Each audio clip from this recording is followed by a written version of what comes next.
Chapter 5. But perhaps I have overlooked something or misunderstood something, said I to myself several times. It cannot be that this condition of despair is natural to man, and I sought for an explanation of these problems in all the branches of knowledge acquired by men. I sought painfully and long, not from idle curiosity or listlessly, but painfully and persistently, day and night, sought as a perishing man seeks for safety, and I found nothing. I sought in all the sciences, but, far from finding what I wanted, became convinced that all who, like myself, had sought in knowledge for the meaning of life had found nothing. And not only had they found nothing, but they had plainly acknowledged that the very thing which made me despair, namely the senselessness of life, is the one indubitable thing man can know. I sought everywhere, and thanks to a life spent in learning, and thanks also to my relations with the scholarly world, I had access to scientists and scholars in all branches of knowledge, and they readily showed me all of their knowledge, not only in books, but also in conversation, so that I had at my disposal all that science has to say on this question of life. I was long unable to believe that it gives no other reply to life's questions than that which it actually does give. It long seemed to me, when I saw the important and serious air with which science announces its conclusions, which have nothing in common with the real questions of human life, that there was something I had not understood. I long was timid before science, and it seemed to me that the lack of conformity between the answers and my questions arose not by the fault of science, but from my ignorance. But the matter was for me not a game or an amusement, but one of life and death, and I was involuntarily brought to the conviction that my questions were the only legitimate ones, forming the basis of all knowledge, and that I, with my questions, was not to blame, but science if it pretends to reply to those questions. My question. That which at the age of 50 brought me to the verge of suicide was the simplest of questions, lying in the soul of every man from the foolish child to the wisest elder. It was a question without an answer to which one cannot live, as I had found by experience. It was, what will come of what I am doing today or shall do tomorrow? What will come of my whole life? Differently expressed, the question is, why should I live? Why wish for anything or do anything? It can also be expressed thus. Is there any meaning in my life that the inevitable death awaiting me does not destroy? To this one question, variously expressed, I sought an answer in science, and I found that in relation to that question, all human knowledge is divided, as it were, into two opposite hemispheres, at the ends of which are two poles, the one a negative and the other a positive, but that neither at the one nor the other pole is there an answer to life's questions. The one series of sciences seems not to recognize the question, but replies clearly and exactly to its own independent questions. That is the series of experimental sciences, and at the extreme end of it stands mathematics. The other series of sciences recognizes the question, but does not answer it. That is the series of abstract sciences, and at the extreme end of it stands metaphysics. From early youth, I had been interested in the abstract sciences, but later the mathematical and natural sciences attracted me, and until I put my question definitely to myself, until that question had itself grown up within me urgently, demanding a decision, I contented myself with those counterfeit answers which science gives. Now in the experimental sphere I said to myself, everything develops and differentiates itself, moving towards complexity and perfection. And there are laws directing this movement. You are a part of the whole, having learnt as far as possible the whole, and having learnt the law of evolution, you will understand also your place in the whole and will know yourself. Ashamed as I am to confess it, there was a time when I seemed satisfied with that. It was just the time when I was myself becoming more complex and was developing. My muscles were growing and strengthening, my memory was being enriched, my capacity to think and understand was increasing. I was growing and developing, and feeling this growth in myself, it was natural for me to think that such was the universal law in which I should find the solution of the question of my life. But a time came when the growth within me ceased. I felt that I was not developing, but fading. My muscles were weakening, my teeth falling out. And I saw that the law not only did not explain anything to me, but that there never had been or could be such a law, and that I had taken for a law what I had found in myself at a certain period of my life. I regarded the definition of that law more strictly, and it became clear to me that there could be no law of endless development. It became clear that to say, in infinite space and time everything develops, becomes more perfect and more complex, is differentiated, is to say nothing at all. These are all words with no meaning, for in the infinite there is neither complex nor simple, neither forward nor backward, nor better or worse. Above all, my personal question, what am I with my desires, remained quite unanswered, and I understood that those sciences are very interesting and attractive, but that they are exact and clear in inverse proportion to their applicability to the question of life. The less their applicability to the question of life, the more exact and clear they are, while the more they try to reply to the question of life, the more obscure and unattractive they become. If one turns to the division of sciences which attempt to reply to the questions of life, to physiology, psychology, biology, sociology, one encounters an appalling poverty of thought, the greatest obscurity, a quite unjustifiable pretension to solve irrelevant questions, and a continual contradiction of each authority by others and even by himself. If one turns to the branches of science which are not concerned with the solution of the questions of life, but which reply to their own special scientific questions, one is enraptured by the power of man's mind, but one knows in advance that they give no reply to life's questions. Those sciences simply ignore life's questions.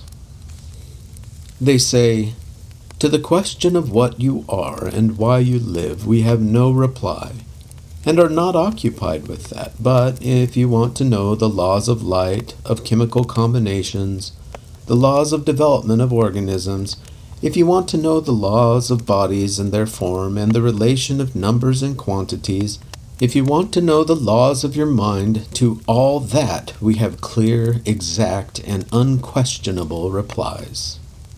In general, the relation of the experimental sciences to life's question may be expressed thus. Question: why do I live?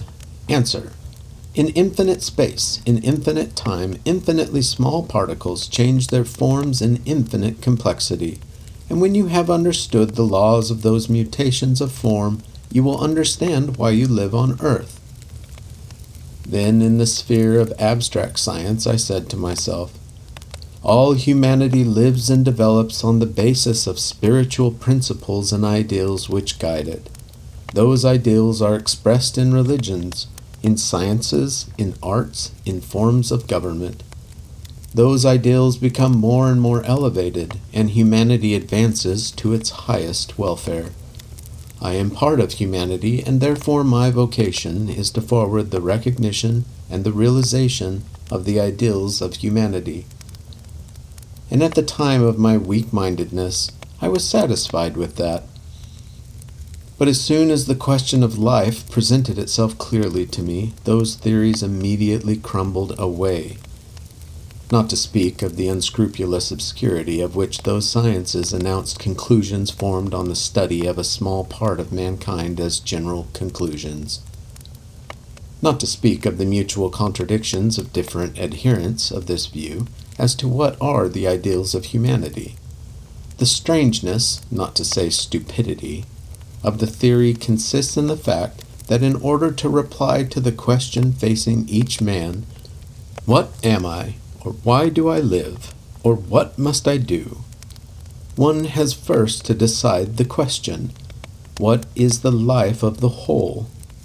which is to him unknown, and of which he is acquainted with one tiny part in one minute period of time.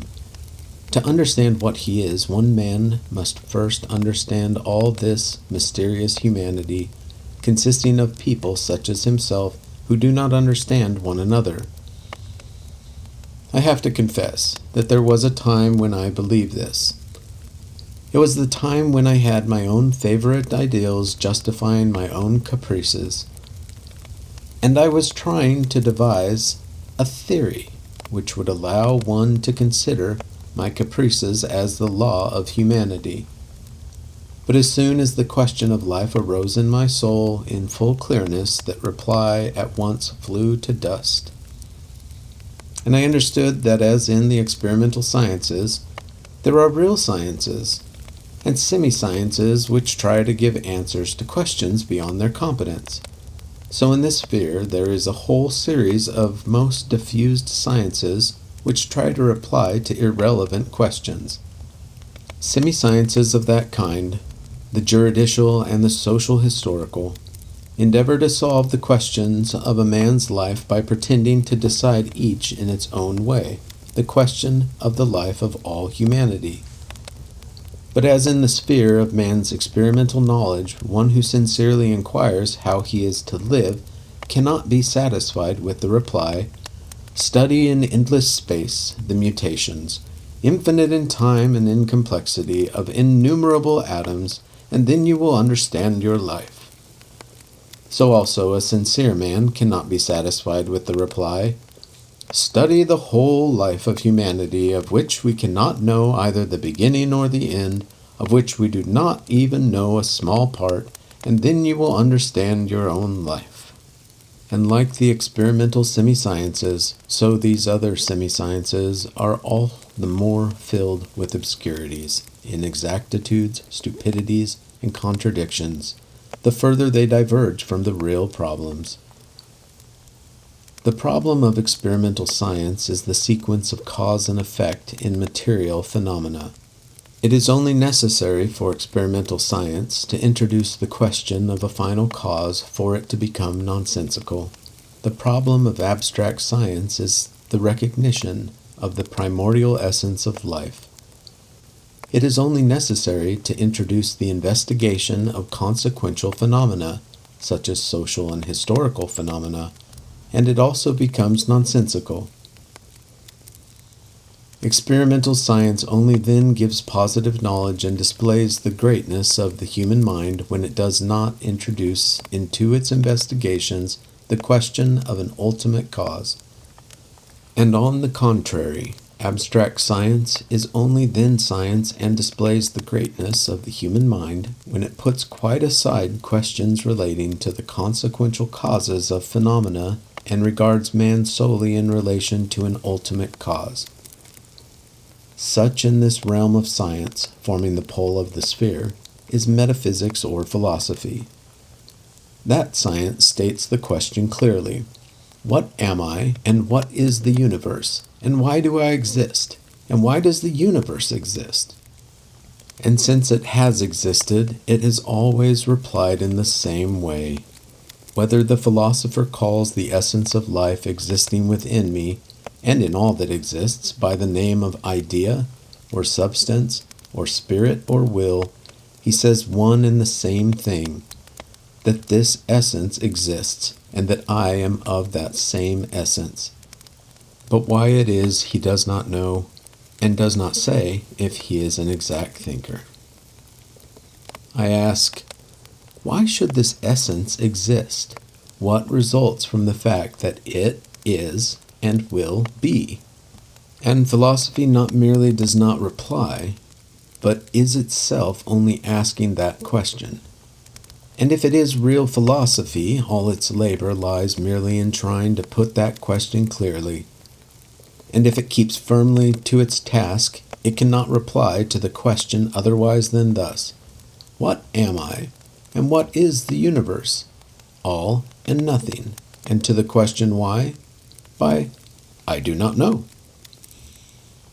So that however I may turn these replies of philosophy, I can never obtain anything like an answer, and not because, as in the clear experimental sphere, the reply does not relate to my question, but because here, though all the mental work is directed just to my question, there is no answer. But instead of an answer, one gets the same question, only in a complex form. Chapter 6. In my search for answers to life's questions, I experience just what is felt by a man lost in a forest. He reaches a glade, climbs a tree, and clearly sees the limitless distance, but sees that his home is not and cannot be there. Then he goes into the dark wood and sees the darkness, but there also his home is not. So I wandered in that wood of human knowledge amid the gleams of mathematical and experimental science, which showed me clear horizons but in a direction where there could be no home. And also amid the darkness of the abstract sciences, where I was immersed in deeper gloom the further I went, and where I finally convinced myself that there was and could be no exit. Yielding myself to the bright side of knowledge, I understood that I was only diverting my gaze from the question, however alluringly clear these horizons which opened out before me might be, however alluring it might be to immerse oneself in the limitless expanse of those sciences.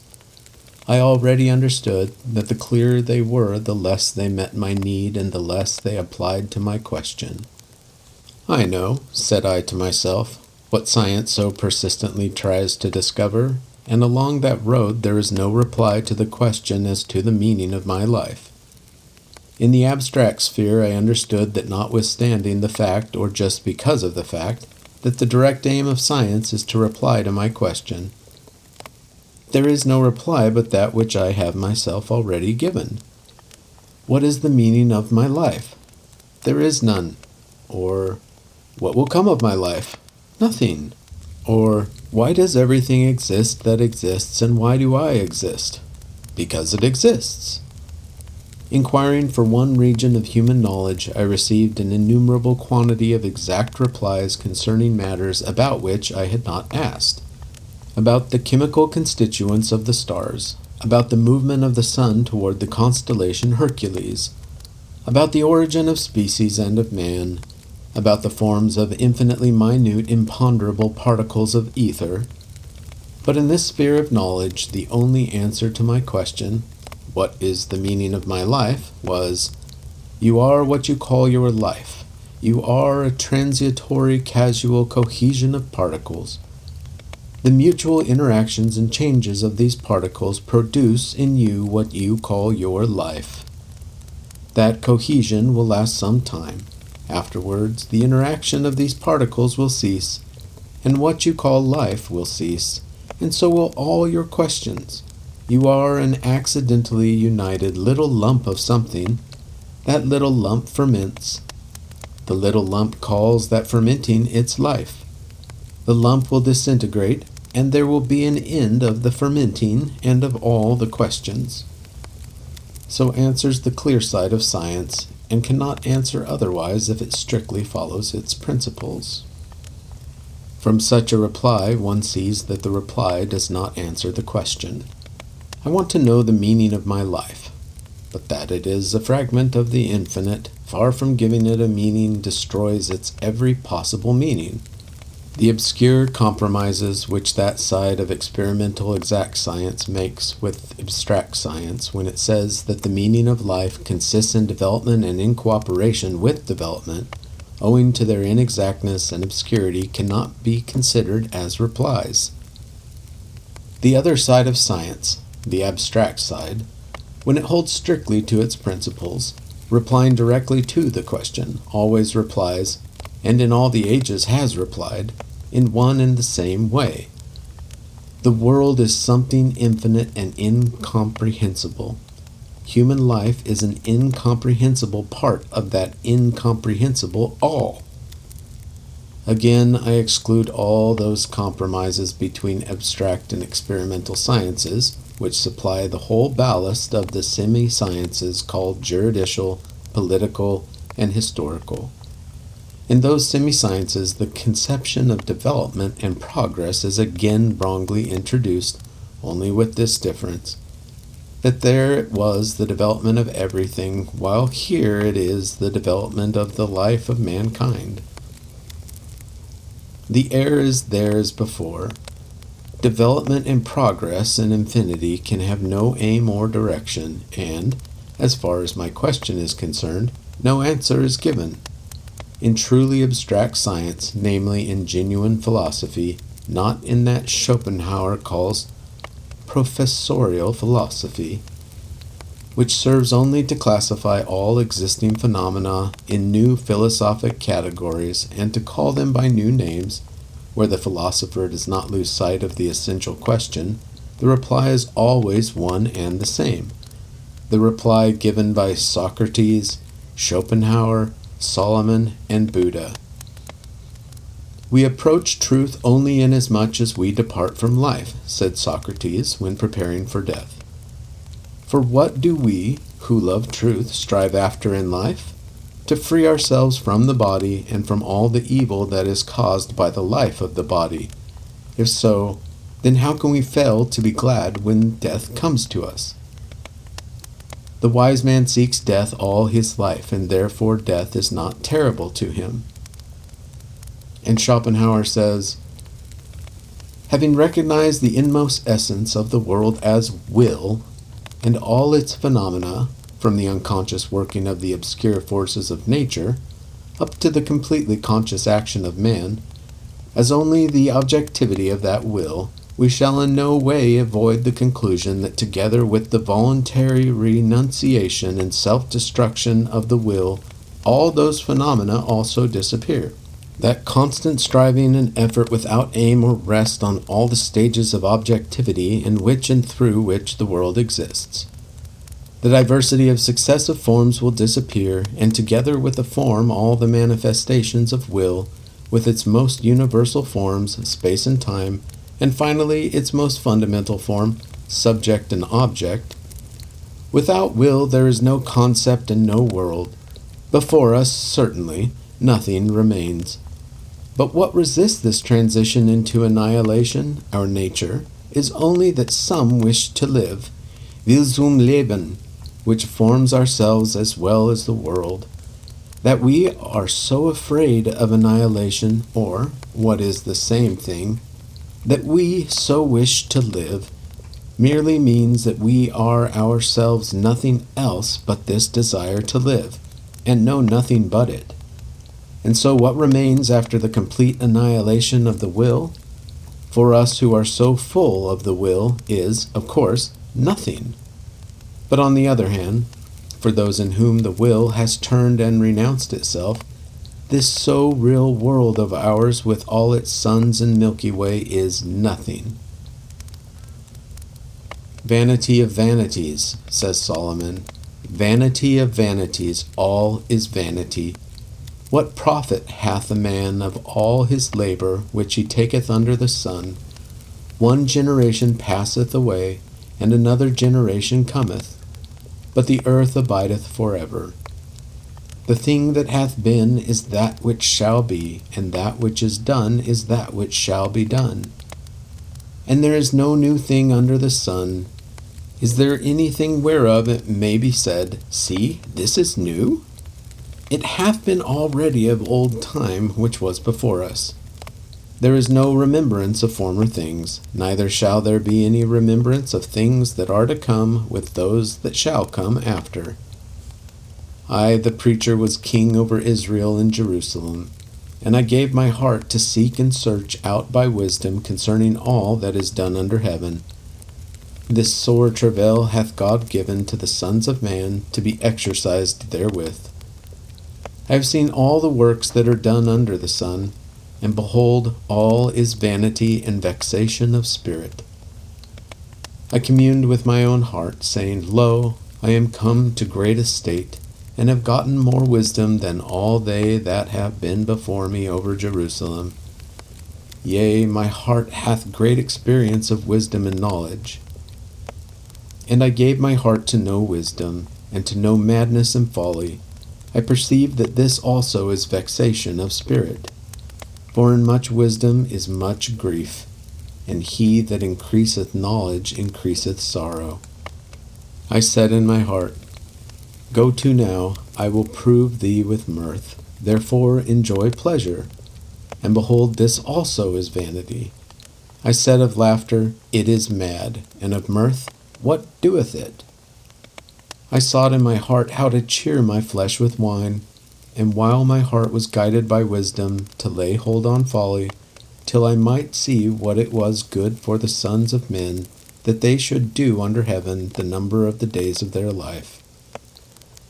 I made me great works, I builded me houses, I planted me vineyards.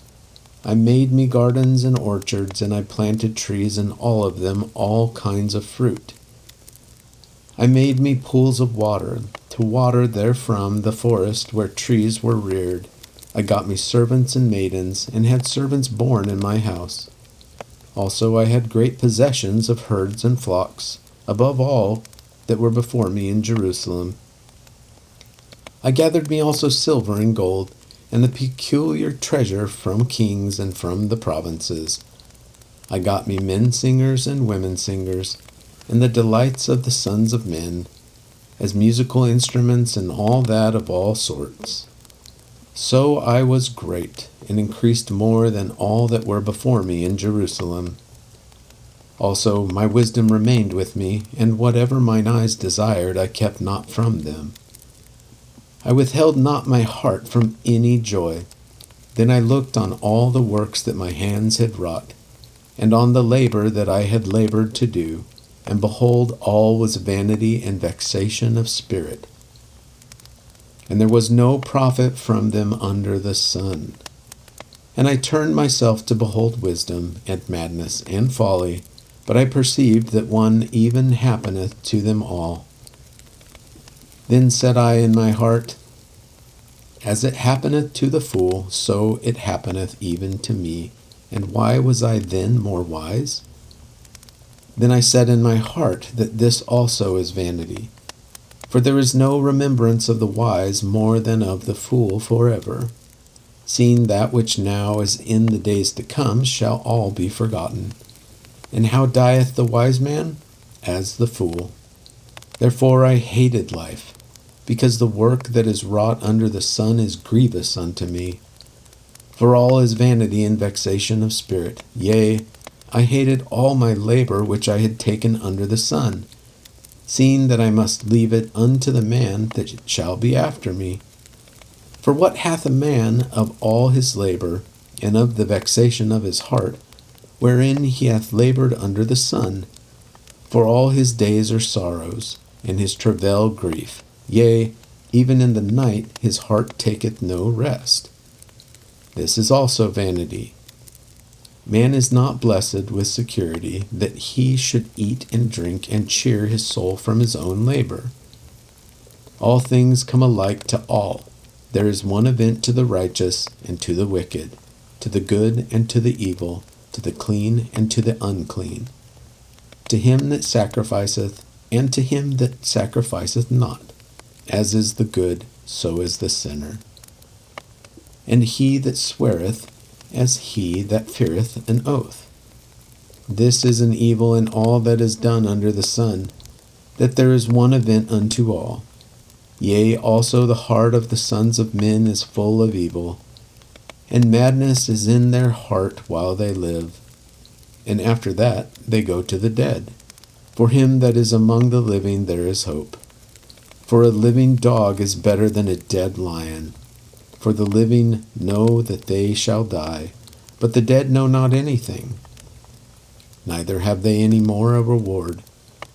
For the memory of them is forgotten, also their love and their hatred, and their envy is now perished. Neither have they any more a portion forever in anything that is done under the sun. So said Solomon, or whoever wrote these words. And this is what the Indian wisdom tells. Sakyamuni, a young, happy prince, from whom the existence of sickness, old age, and death had been hidden, went out to drive and saw a terrible old man, toothless and slobbering. The prince, from whom till then old age had been concealed, was amazed and asked his driver what it was, and how that man had come to such a wretched and disgusting condition.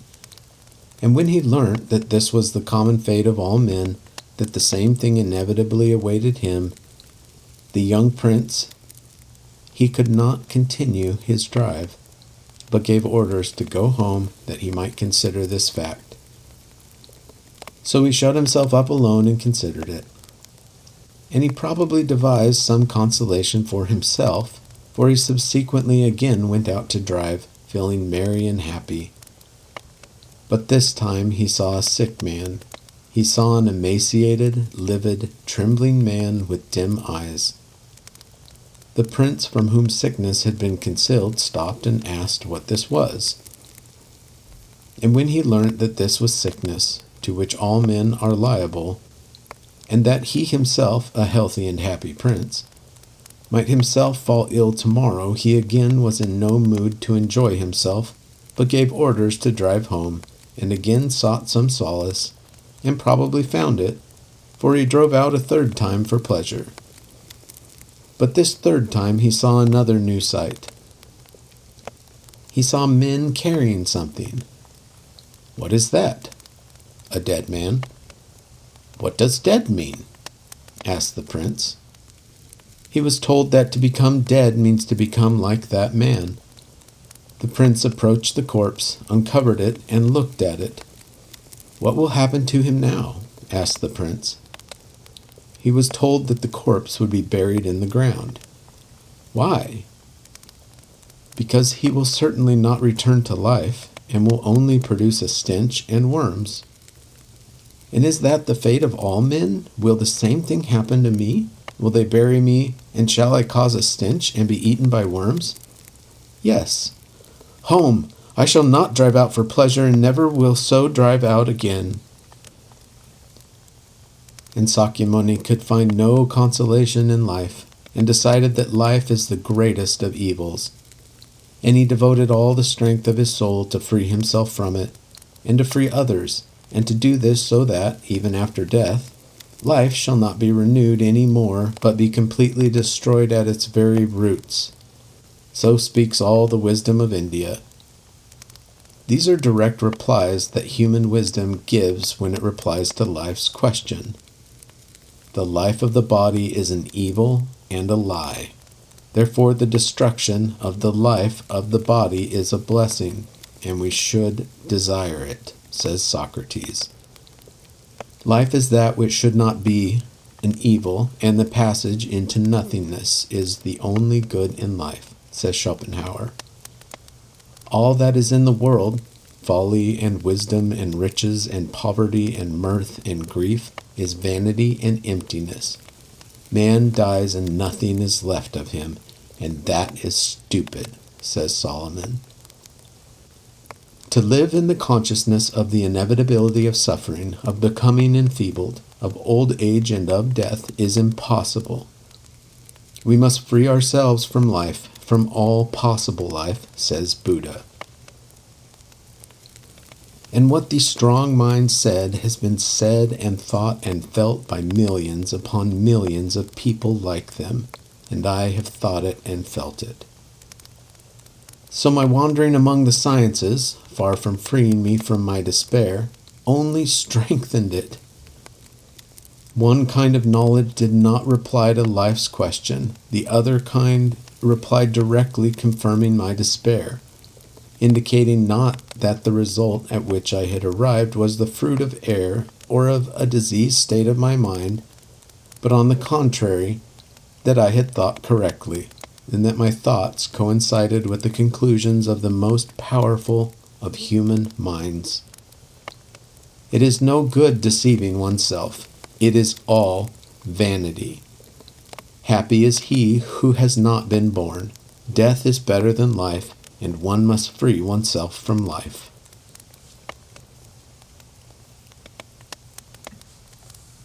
Chapter 7. Not finding an explanation in science, I began to seek for it in life, hoping to find it among the people around me. And I began to observe how the people around me, people like myself, lived, and what their attitude was to this question which had brought me to despair. And this is what I found among people who were in the same position as myself as regards education and manner of life. I found that for people of my circle there were 4 ways out of the terrible position in which we are all placed. The first was that of ignorance. It consists in not knowing, not understanding, that life is an evil and an absurdity. People of this sort, chiefly silly or very young or very dull people, have not yet understood that question of life which presented itself to Schopenhauer, Solomon, and Buddha. They see neither the dragon that awaits them nor the mice gnawing the shrub by which they are hanging, and they lick the drops of honey, but they lick those drops of honey only for a while.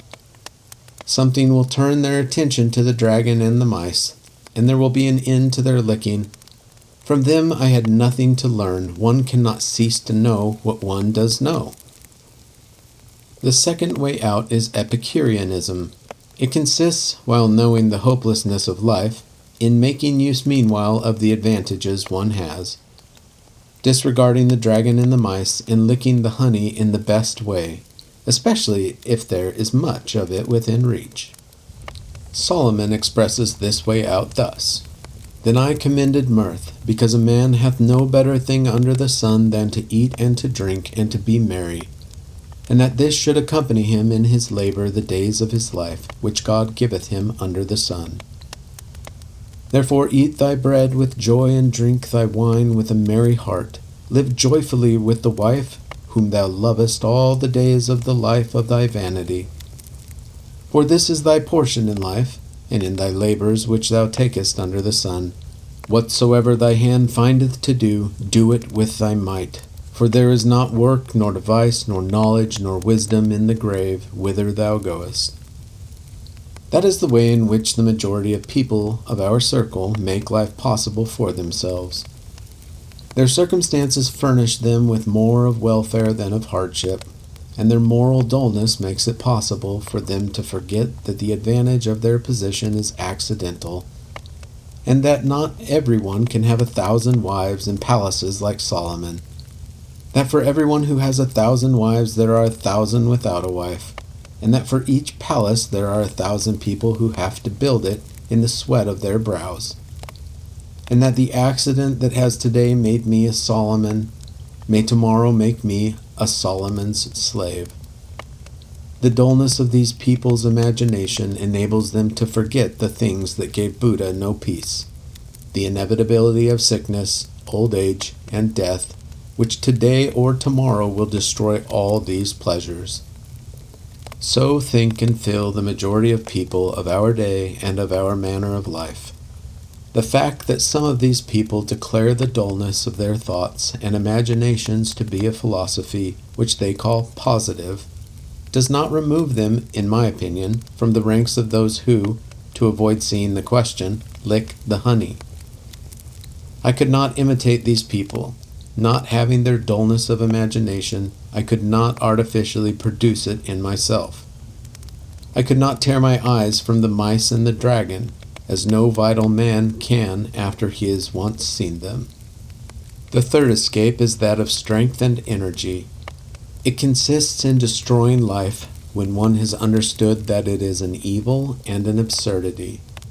A few exceptionally strong and consistent people act so, having understood the stupidity of the joke that has been played on them, and having understood that it is better to be dead than to be alive, and that it is best of all not to exist, they act accordingly and promptly end this stupid joke, since there are means: a rope round one's neck, water, a knife to stick into one's heart, or the trains on the railways, and the number of those of our circle who act in this way becomes greater and greater, and for the most part they act so at the best time of their life, when the strength of their mind is in full bloom, and few habits degrading to the mind have as yet been acquired. I saw that this was the worthiest way of escape, and I wished to adopt it. The fourth way out is that of weakness. It consists in seeing the truth of the situation and yet clinging to life, knowing in advance that nothing can come of it. People of this kind know that death is better than life, but not having the strength to act rationally, to end the deception quickly and kill themselves, they seem to wait for something. This is the escape of weakness. For if I know what is best, and it is within my power, why not yield to what is best? I found myself in that category. So people of my class evade the terrible contradiction in 4 ways. Strain my attention as I would, I saw no way except those 4. One way was not to understand that life is senseless, vanity, and an evil, and that it is better not to live. I could not help knowing this, and when I once knew it, could not shut my eyes to it. The second way was to use life such as it is without thinking of the future, and I could not do that. I, like Sakyamuni, could not ride out hunting when I knew that old age, suffering, and death exist. My imagination was too vivid. Nor could I rejoice in the momentary accidents that for an instant threw pleasure to my lot. The third way, having understood that life is evil and stupid, was to end it by killing oneself. I understood that, but somehow still did not kill myself. The fourth way was to live like Solomon and Schopenhauer, knowing that life is a stupid joke played upon us, and still to go on living, washing oneself, dressing, dining, talking, and even writing books. This was to me repulsive and tormenting, but I remained in that position. I see now that if I did not kill myself, it was due to some dim consciousness of the invalidity of my thoughts.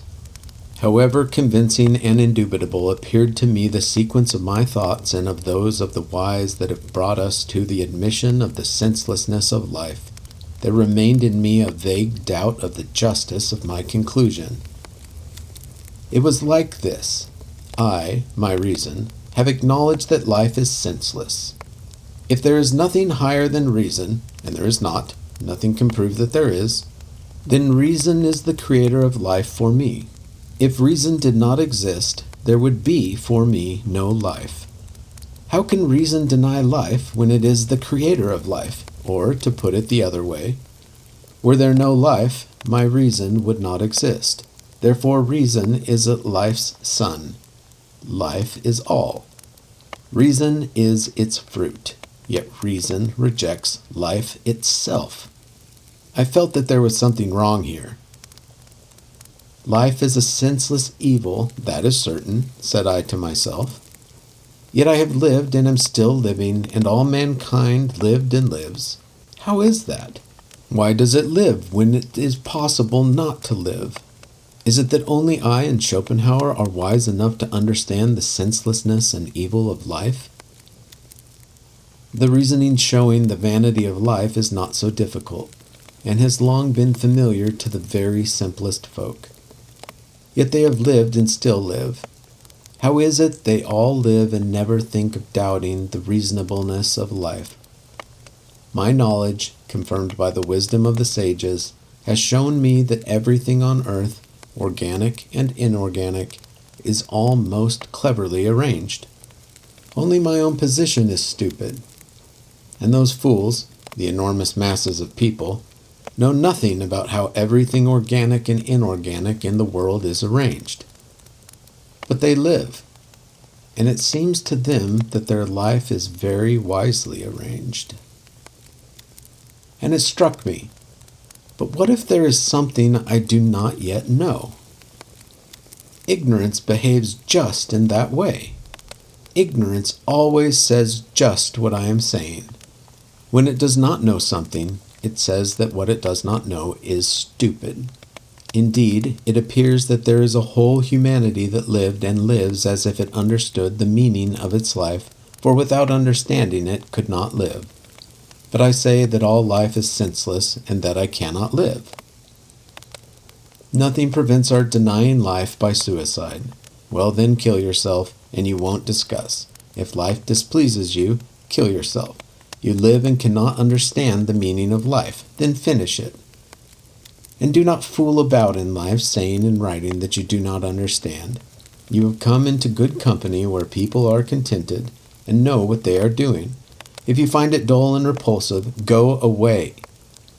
Indeed, what are we who are convinced of the necessity of suicide, yet do not decide to commit it, but the weakest, most inconsistent, and to put it plainly, the stupidest of men, fussing about with our own stupidity as a fool fusses about with a painted hussy?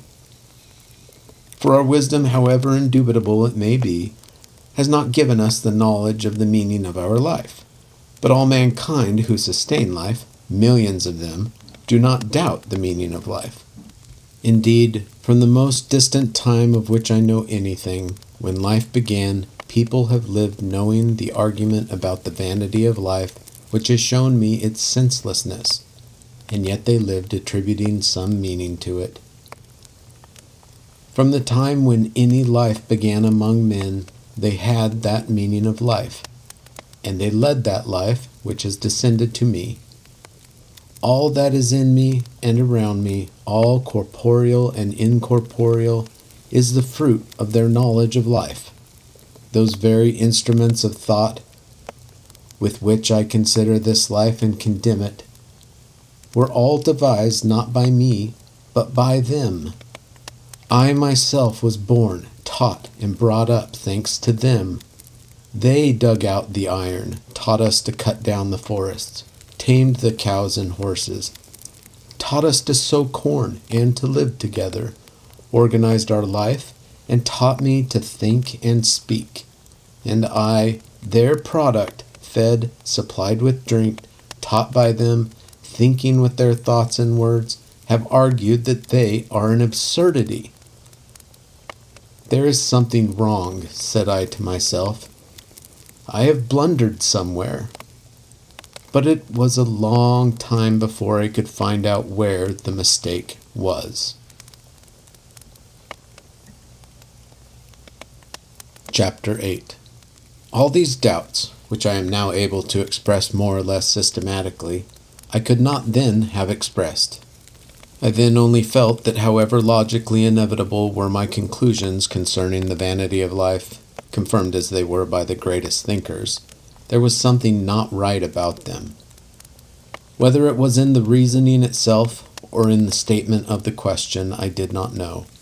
I only felt that the conclusion was rationally convincing, but that was insufficient. All these conclusions could not so convince me as to make me do what followed from my reasoning, that is to say, kill myself. And I should have told an untruth had I, without killing myself, said that reason had brought me to the point I had reached. Reason worked, but something else was also working which I can only call a consciousness of life. A force was working which compelled me to turn my attention to this and not to that. And it was this force which extricated me from my desperate situation and turned my mind in quite another direction.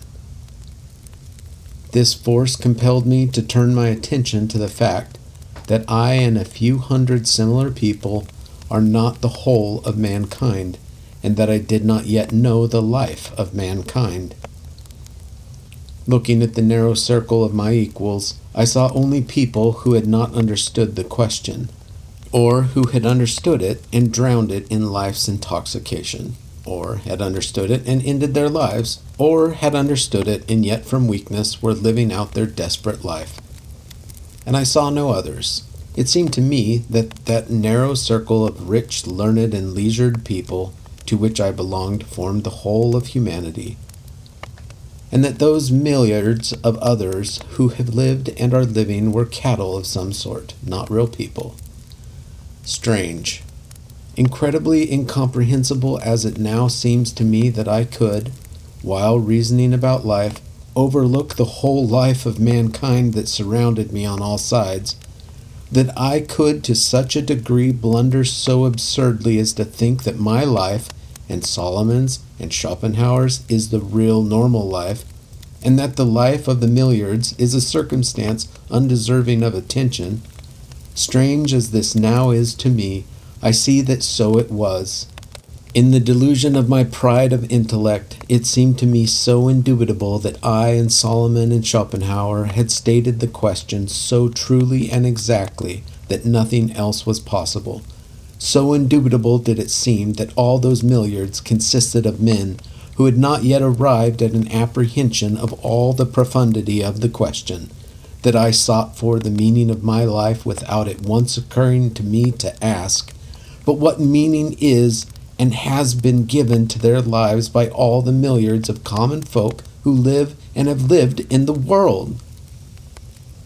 I long lived in this state of lunacy, which, in fact, if not in words, is particularly characteristic of us very liberal and learned people. But thanks either to the strange physical affection I have for the real laboring people, which compelled me to understand them and to see that they are not so stupid as we suppose, or thanks to the sincerity of my conviction that I could know nothing beyond the fact that the best I could do was to hang myself, at any rate, I instinctively felt that if I wished to live and understand the meaning of life, I must seek this meaning not among those who have lost it and wish to kill themselves, but among those milliards of the past and the present who make life and who support the burden of their own lives and of ours also. And I considered the enormous masses of those simple, unlearned, and poor people who have lived and are living, and I saw something quite different. I saw that with rare exceptions, all those milliards who have lived and are living do not fit into my divisions, and that I could not class them as not understanding the question, for they themselves state it and reply to it with extraordinary clearness. Nor could I consider them Epicureans, for their life consists more of privations and sufferings than of enjoyments. Still, less could I consider them as irrationally dragging on a meaningless existence, for every act of their life, as well as death itself, is explained by them. To kill themselves they consider the greatest evil. It appeared that all mankind had a knowledge, unacknowledged and despised by me, of the meaning of life.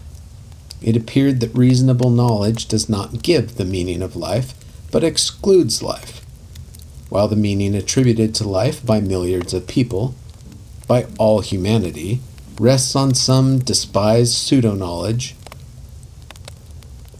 Rational knowledge presented by the learned and wise denies the meaning of life, but the enormous masses of men, the whole of mankind, receive that meaning in irrational knowledge.